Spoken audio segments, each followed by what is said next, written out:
Yes, I did hear that. Happy birthday. Yeah, everybody bought me that old hooker next to me. Who buys old hookers? I want them young. But I digress, Andrew. So this dog shit guy beat up my guy. So I waited, put him under contract, and then I got this bigger guy to go in there and beat the shit out of him to teach him a lesson. How'd I do? Well, you can't be too surprised. Kid was 20-0-17, Bob, in his last 20 fights. Had, 6 knockouts in a row? He was bigger than Dog Boy. He just lasted longer. Excellent fight. Shit, say his name right. You're never going to hear from him again. He's not fighting outside of Ghana or a hut ever again. Whenever you can take a belt from an African-born fighter, you are correct. They will in the sport of boxing. And not saying that last night they took a belt from him, but I'm sure Bob's happy this morning that the belt is once again in the hands of a Mexican fighter. Andrew, I know it's politically correct, but I'm going to say this out loud. Fuck him. Why would you say that? Fucking knocked my guy out. Fucked everything up for me. Just teaching him a lesson. Right. You don't think I cherry-picked that guy to kick his ass? Did you not see how high I was last night sitting there with that big-ass grin on my face? You're always high, Bob. We know this. And Todd DeBoof, if you're listening, why the fuck did you hire me an old hooker? What the fuck? Lee, oh shit. Bob, what is young to you? What, isn't it like 40, I don't know, 50? 60? How about 60, exactly. Andrew? There you go. How about 60? There you go. Jesus, I knew Edison, for God's sakes. My and next main cup event of of the coffee. evening. Hey, did you hear the news? No, go ahead, Andrew. Oh, here, I'll send it to you. Go ahead. You go ahead, Bob. Okay. And then our main event of the evening. You know, he's rated number 1 by ESPN pound for pound, even though he hasn't fought anybody. That dumbass Dan Rayfield. I don't even know how he does that. You know, you just slide a Big Mac to Dan Rayfield, and he ranks your fighter number 1. What a deal, right? In the old days, we used to have to give him money, cocaine, hookers. Dan Rayfield, Big Mac. You know how hard it is to keep doing this voice, Andrew? Fucking hard as fuck. Alright. Then in the main event of the evening, they call him Special. He's the Phenom. He's the 45-year-old Lomachenko, Vasily Lomachenko, who is now 12-1. We don't like to talk about the one. When the one gets brought up around the office, I pull out a ruler and I slap people on their penis. Like Todd will say, "Hey, Bob, what about a rematch?" And I'll say, "Todd, pull out your little tiny pinky dick." Take out a big yardstick and I slap it down. We don't talk about that shit. That never happened. We're still protesting that fight, for God's sakes. Now, hopefully, before he retires, we'll be able to find somebody who will fight Lomachenko. By the way, what was that crazy-ass diatribe on ESPN about Mikey Garcia? And, I'm actually going to be able to get any PBC fighter to sign and fight my guys. I mean, what horseshit is that? I literally have to force Al Heyman and then literally nearly kill his fighters. I'm on a roll today. That's terrible, Bob. You can't talk like that, though. Teofimo Lopez could be your answer to Lomachenko. The 21-year-old looked pretty good last night, knocking out Menard. What? What's that dude's name? Smith?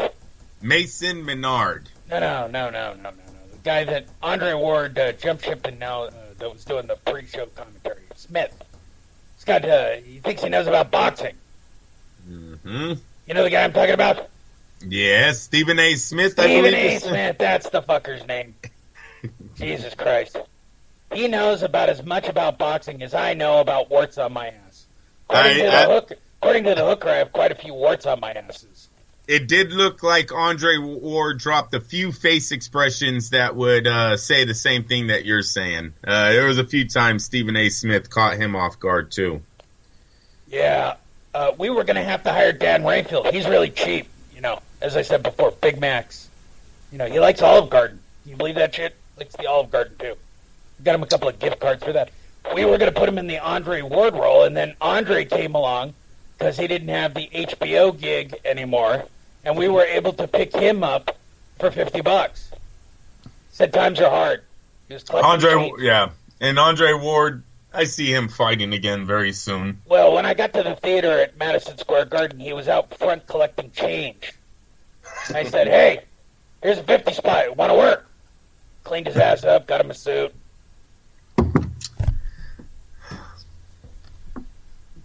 How's that?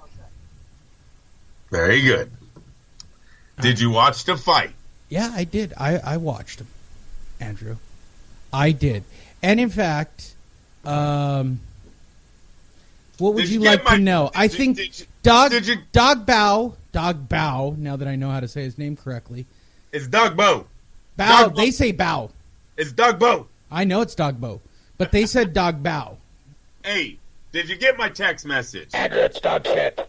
Oh my gosh, Bob, lay off of the dog shit. Did you get the text message, Lee? They're going to give him a weekly boxing show. We'll get to him in a minute. It happened. Well, he's being a scab. I know for a fact he's on hold. I didn't want to talk about it this early on, Andrew. Damn it, Andrew just sent me over something. I guess we should put him on the line. Andrew. That is what? Andrew. Max. Yes? It's Max. It's Max, okay? How's it going, Max? Why are you trying to fuck this up for me?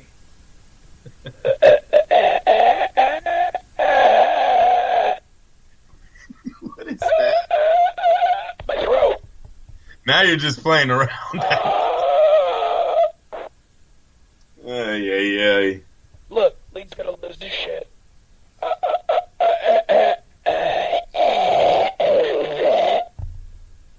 It's terrible.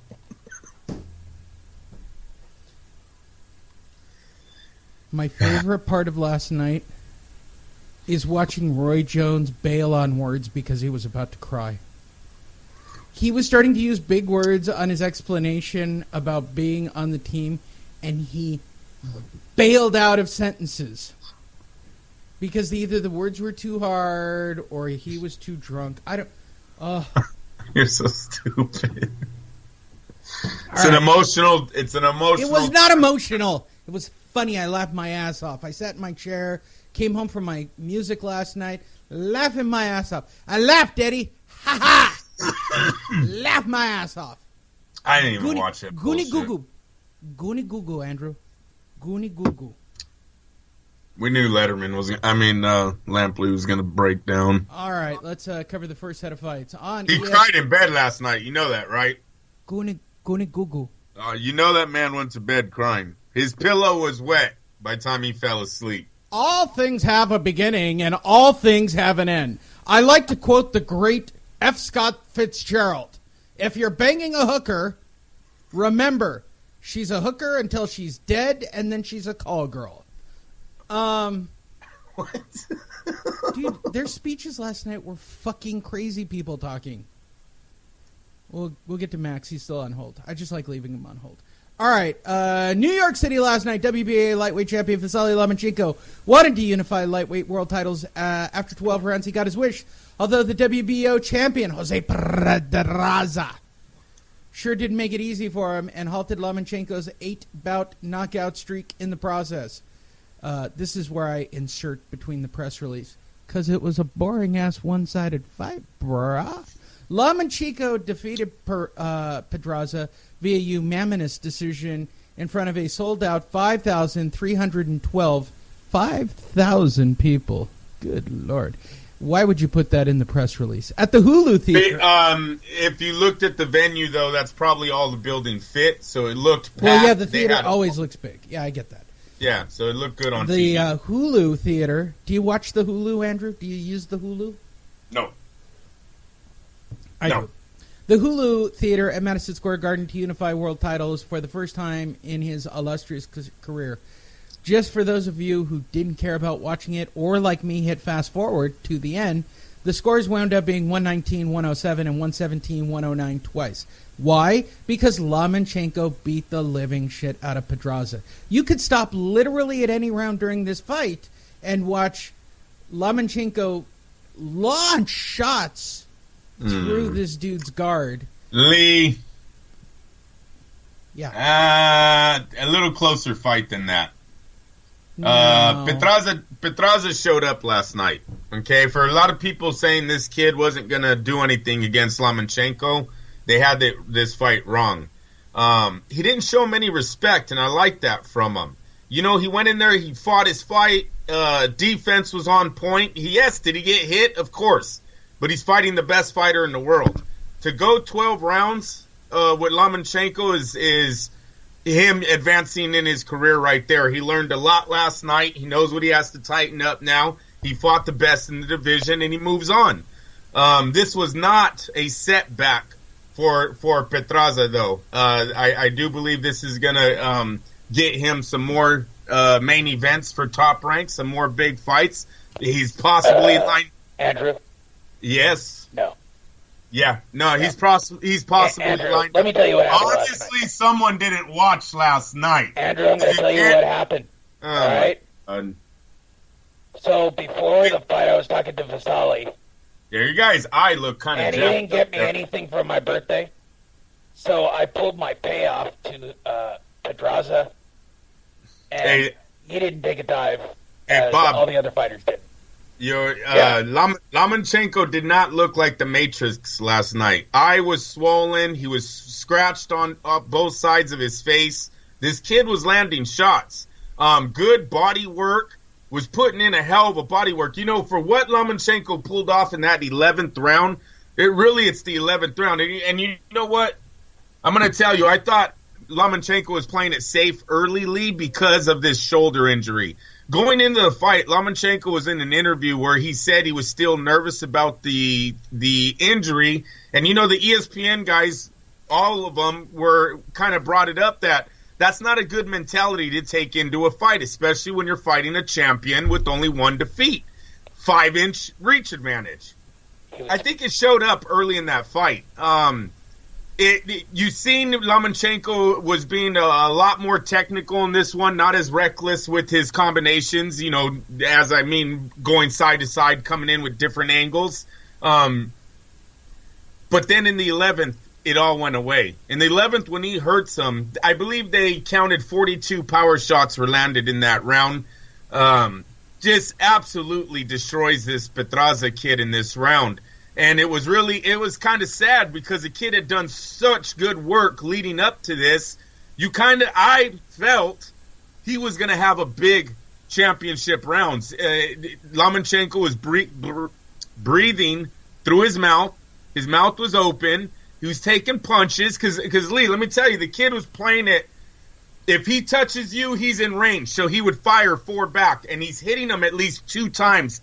Well, Lomachenko's trying to get out from his own attack on him. So the kid had a perfect game plan. This was an excellent fight.